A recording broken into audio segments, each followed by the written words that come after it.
साथियों नमस्कार, मेरा नाम है सुरेंद्र कुमार और आप देख रहे हैं आओ बात करें। दोस्तों, सबसे पहले सभी देशवासियों को श्री कृष्ण जन्माष्टमी की अग्रिम शुभकामनाएं, सभी को अग्रिम बधाइयाँ। भगवान आप सभी को सुखी, स्वस्थ और सम्मानित जीवन प्रदान करें, इसी आशा के साथ आज का वीडियो शुरू करता हूँ। दोस्तों, पिछले कुछ दिनों से मैं देख रहा हूँ कि मेन स्ट्रीम मीडिया में एक खबर चलाई जा रही थी जिसका विषय था कि भारत सरकार रोहिंग्याओं शरणार्थियों को फ्लैट्स उपलब्ध करवाने वाली है और उसके बारे में बड़े हड़कंप मचे हुए थे मीडिया हाउस में। हालांकि गृह मंत्रालय ने अपने घोषणा की है कि हमारी इस विषय पर कोई योजना भविष्य में नहीं है, और चूंकि योजना ही नहीं है, खबर झूठी थी, तो उस विषय पर वीडियो बनाना ठीक तो नहीं लगता, लेकिन फिर भी मैं इस विषय पर एक वीडियो अपनी तरफ से बनाना चाहता हूँ। आशा करता हूँ कि मेरे विचार जो मैं रखूँगा इस वीडियो में वो आपको पसंद आएंगे। तो साथियों, ये जो रोहिंग्या शरणार्थी हैं, ये हमारे देश में कैसे आए, ये कहाँ से आए हैं, ये कौन हैं, ये किस विचारधारा के हैं, इस बारे में मैं थोड़ा चर्चा करूँगा। और ये हमारे देश में क्यों आए हैं, इस बारे में भी आपका ध्यान केंद्रित करना चाहूँगा। यहाँ पे इन लोगों को संरक्षण किनके द्वारा दिया जा रहा है, इस बारे में भी आपसे बात करूँगा। और इनको संरक्षण देने के बाद हमारी और हमारे देश की क्या स्थिति हो सकती है, उस विषय पर भी अपने विचार व्यक्त करूँगा। तो साथियों, सबसे पहले वीडियो शुरू करते हुए मैं आपको इनका परिचय दे दूं। हालांकि बहुत सारे लोग इनके बारे में जानते होंगे कि ये कौन हैं, कहाँ से आए हुए हैं, किस स्थिति में ये आए हुए हैं, किस वजह से आए हुए हैं, वे सारी बातें यहाँ पर इस वीडियो को देखने वाले बहुत से लोग जानते होंगे। लेकिन कई लोग ऐसे भी होंगे जिन्हें अभी पता ही नहीं है कि ये रोहिंग्या कौन है शरणार्थी, जो कहाँ से आए हुए हैं, किस माध्यम से आए हैं, किन परिस्थितियों में आए हैं और यहाँ पे क्यों आए हैं, भारत में ही क्यों आए हैं, किसी अन्य देश में क्यों नहीं गए। हमारे सामने बहुत सारी परिस्थितियां हैं, बहुत सारी स्थितियां हैं, उन सभी का थोड़ा थोड़ा उल्लेख करके मैं वीडियो को विराम दूंगा। तो साथियों, सबसे पहले मैं इनका परिचय दे देता हूं। रोहिंग्या शरणार्थी म्यांमार देश से धर्म के आधार पर प्रताड़ित होकर हमारे देश में प्रवेश पाए हुए हैं और इनको बहुत सारे लोगों ने बहुत पहले से शरण दी है, संरक्षण दिया है और बहुत सारे लोगों के द्वारा समर्थन भी दिया जाता है जब समय समय पर स्थान स्थान पे। इसलिए ये लोग दिल्ली, जम्मू, उत्तराखंड जैसे जगहों पर ये लोगों को बसाया गया है। अब साथियों, सबसे पहली बात यह है कि ये वहाँ से आए क्यों हैं। इनको धार्मिक आधार पर वहाँ पे बहुत ही अधिक प्रताड़ित किया गया था और इन्हें वहाँ के लोगों के द्वारा एक तरह से सोशल बायकॉट किया गया, फाइनेंशियल बायकॉट किया गया, जिसके माध्यम से ये लोग बहुत बुरी तरह से प्रभावित होकर हमारे देश में आए हैं। तो साथियों, सवाल ये उठता है कि इन्हें बायकॉट क्यों किया गया। सबसे पहली बात तो ये कि इनको बौद्धों के द्वारा बायकॉट किया गया। बौद्ध दर्शन, बौद्ध धर्म इस संसार में शांति, सहिष्णुता, समता का प्रतीक है। बौद्ध लोगों में, बौद्ध व्यक्तियों में हिंसा का कोई भाव होता ही नहीं है। हमने जहाँ तक बौद्ध धर्म के बारे में जानते हैं, हमने ये पाया है कि वे लोग कभी किसी प्राणी की हिंसा नहीं करते हैं। तो ऐसे सहज सहिष्णु समाज से ऐसा कौन सा एकदम एक रातों रात जादू की छड़ी चली कि ये सारा समाज इनके प्रति असहिष्णु हो गया और इन्हें रातों रात वहाँ से भागना पड़ा। तो साथियों, मैं इस वीडियो के माध्यम से ये कहना चाहता हूँ कि इन्हें बौद्धों ने नहीं भगाया, इनको भगाया इनके खुद के कुकर्मों ने, इनके खुद के पापों ने, इनके खुद के दुष्कर्मों ने, जो इन्होंने वहाँ पर उन शांति प्रिय समुदाय के, उन शांति प्रिय व्यक्तियों के साथ किए थे। दोस्तों, आपको ये जानकर हैरत होगी कि इन्होंने वहाँ पर ऐसी कोई करतूत नहीं छोड़ी होगी, किए बिना नहीं छोड़ी होगी, जो गैर कानूनी ना हो, जो मानवीय आधार पर निंदनीय ना हो, जो नैतिक आधारों पर निंदनीय ना हो। साथियों, तो आगे हम चलते हैं। तो हमें अब ये भी जानना होगा कि ये भारत में ही क्यों आए हैं, किसी अन्य देश में क्यों नहीं गए, जबकि ये लोग एक ऐसी विचारधारा को मानने वाले लोग हैं जिनके इस दुनिया में, इस विश्व में 56 देश हैं। उन 56 देशों में से एक भी देश ने इनको स्वीकार करने से मना कर दिया है। क्यों मना कर दिया है, इसके बारे में मैं इस वीडियो में पहले आपको बता चुका हूँ। कोई भी व्यक्ति नहीं चाहेगा कि उसके घर में एक ऐसा व्यक्ति आकर रहे जो गैरकानूनी कार्य करता हो, जो अपने कारनामों की वजह से इतना प्रसिद्ध हो चुका है, जिसकी वजह से हमारे घर की भी प्रतिष्ठा खराब हो। ऐसा कोई भी व्यक्ति अपने घर में आने वाले नए व्यक्ति को किसी ऐसे व्यक्ति को नहीं लाएगा जिसके नाम ये सब जड़ा जा चुका है। लेकिन भारत में हमारे यहाँ इतने सहिष्णु लोग रहते हैं जिसका कोई हद नहीं है, जिसका कोई बार पार नहीं है।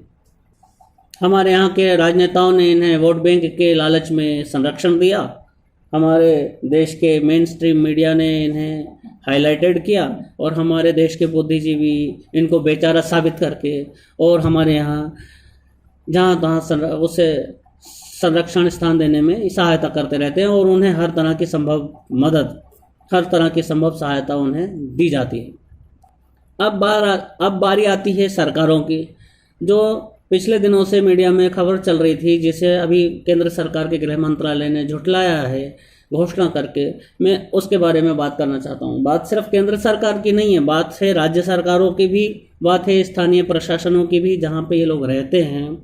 मैं ये जानना चाहता हूँ उन लोगों से कि आपको रोहिंग्या का नाम सुनकर अपनी छाती से इतना ममता कैसे झड़ जाती है, इतना दूध कैसे उतर आता है आपकी छाती में कि आप उनके बारे में सब कुछ जानते हुए भी उन्हें संरक्षण दे रहे हैं, उन्हें सहायता दे रहे हैं यहाँ पे बसने के लिए। आखिर ऐसी कौन सी मजबूरी है, ऐसा कौन सा कौतूहल है जो आपको ऐसा करने पे मजबूर कर रहा है। साथियों, मैं रोहिंग्याओं से कोई पर्सनली व्यक्तिगत रूप से उनका दुश्मन नहीं हूँ, लेकिन मैं ये चाहता हूँ कि यदि सरकार के द्वारा, सत्ता के द्वारा, प्रशासन के द्वारा यदि उनको संरक्षण दिया जा रहा है तो सबसे पहला इस सहिष्णुता का अधिकार तो उन लोगों को होना चाहिए जो अपने ही देश में अपने ही लोगों के द्वारा निष्कासित कर दिए गए थे कश्मीर से।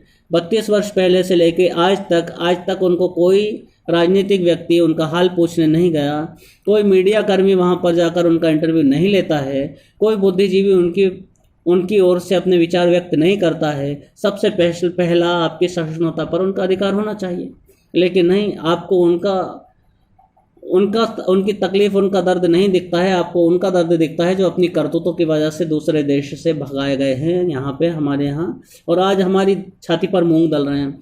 आपने गौर किया होगा कि पिछले कुछ समय से दिल्ली में कितना हड़कंप मचा हुआ है, बात बात पर दंगे हो जाते हैं, बात बात पर हिंसाएं हो जाती हैं। इन सभी हिंसाओं के पीछे अधिकतर जो नाम आते हैं ऐसे लोगों के आते हैं, यदि उनका ठीक तरह से अगर उनका हम जांच करवाई जाए तो उनमें से भी कई सारे लोग रोहिंग्या निकलेंगे। आप ऐसे लोगों को संरक्षण देना चाहते हो, चलिए ठीक है, आप कहते हो कि विदेशों में, अपने पड़ोसी देशों में धार्मिक आधार पर सताए हुए लोगों को हमें संरक्षण देना है, तो उस आधार पर भी मैं आपका ध्यान केंद्रित करना चाहता हूँ कि सबसे पहला अधिकार तो संरक्षण पर उन लोगों का होना चाहिए जिनका उल्लेख CAA में किया गया था। उनका अधिकार उस पर क्यों होना चाहिए, ये भी मैं इस वीडियो के माध्यम से बताना चाहता हूँ। उनका इस सहिष्णुता पर अधिकार इसलिए भी होना चाहिए कि जिस विचारधारा से वे संबंध रखते हैं और धार्मिक आधार पर प्रताड़ित होकर वहाँ से भागे हैं, उनका अपना कहने के लिए इस विश्व में कोई भी देश नहीं है। इसलिए उनको इस आधार पर इस देश में संरक्षण मिलना चाहिए, इस देश से उनको सहिष्णुता मिलनी चाहिए, जो अभी तक किसी के भी द्वारा ना तो दी गई है, ना कोई किसी के द्वारा इस विषय पर कोई मुद्दा उठाया गया है। तो साथियों, अब मेरी बारी आती है, अब मैं अपने इस वीडियो में बारी आती है अपने उन साथियों को एक संदेश देना चाहता हूँ, एक कड़ा संदेश, जो निष्पक्ष हैं, स्वयं किसी भी राजनीतिक विचारधारा या किसी भी अन्य कोई दूसरी विचारधारा से प्रेरित नहीं है, वे स्वयं स्वतंत्र विचारधारा के धनी हैं और निष्पक्ष हैं। ऐसे लोगों को मैं अपना संदेश देना चाहता हूं। यहाँ पर कही हुई बात शायद हो सकता है कि कड़वी हो, लेकिन वह बहुत ही अधिक आवश्यक है। यदि हम उसे अपने जीवन में उतारेंगे तो हमारे देश के लिए, हमारे समाज के लिए, हमारी संस्कृति के लिए और हमारी आने वाली पीढ़ियों के लिए बहुत ही हितकारी होगी। साथियों, सबसे पहली बात तो ये कि हमसे वोट लेने के बाद हमारे नेता हमारी इच्छा के बिना, हमारी मर्जी के बिना ऐसे काम कैसे कर लेते हैं जिनका हमारे हित में नहीं होते हैं, जिनसे हमारा कोई भला नहीं होना है, जिससे हमारा भविष्य में कुछ सुख नहीं होना है। ऐसा काम वो कैसे कर लेते हैं। और दूसरी बात यह कि उन्हें जिताने के बाद हमारे वोट से भी जीतते हैं, हमारे प्रचार के माध्यम से उन्हें बढ़ोतरियां मिलती हैं, और जीतने के बाद हमें उनसे अपॉइंटमेंट लेकर उनसे मिलने के लिए जाना पड़ता है। ऐसी स्थितियां क्यों निर्मित हो जाती हैं। मैं आप लोगों से सिर्फ और सिर्फ एक ही बात कहना चाहता हूं कि आप इस स्थिति में रहें कि अपने नेता को जिताने के बाद आपको उनसे अपॉइंटमेंट लेने की आवश्यकता ना पड़े। आप इस स्थिति में रहें कि आपके हित में यदि वह काम नहीं करता है तो आप उनकी कॉलर पकड़ने का साहस रख सकें, संवैधानिक रूप से, गैर कानूनी रूप से नहीं। संवैधानिक रूप से कॉलर कैसे पकड़ी जा सकती है मैं आपको बताता हूं, आप खुद भी जानते होंगे। मुझे आशा है कि मेरी ये वीडियो बहुत सारे ऐसे लोग देखते होंगे जो स्वयं भी बुद्धिजीवी हैं, और मुझे ये भी उम्मीद है कि ऐसे लोग भी इस वीडियो को देखते हैं जो स्वयं ही जागरूक हैं। तो साथियों, हम कॉलर पकड़ सकते हैं उनका संवैधानिक रूप से यदि हम अपने क्षेत्र के विधायक, सांसद, पार्षद, महापौर, मुख्यमंत्री और भी जो भी मंत्रिमंडल के लोग हैं उनके पास, कलेक्टर के पास, राज्यपाल के पास एक पत्र लेकर जाएं, उसमें 1000 लोगों के, 1500 लोगों के, 2000 लोगों के साइन करवा कर लेकर जाएं कि यदि आपने इस विषय पर हमारे मन की बात नहीं की, हमारा कार्य नहीं किया, तो हम आज इस बार के बाद आपको वोट नहीं देंगे, नहीं देंगे, नहीं देंगे। तब देखता हूं किस नेता की इतनी हिम्मत होती है कि आपकी मर्जी के बिना अपनी मनमानी करके किसी भी कार्य को कर सके। ऐसा हमारे लिए इसलिए भी आवश्यकता है क्योंकि हमने कई जगहों पर देखा है कि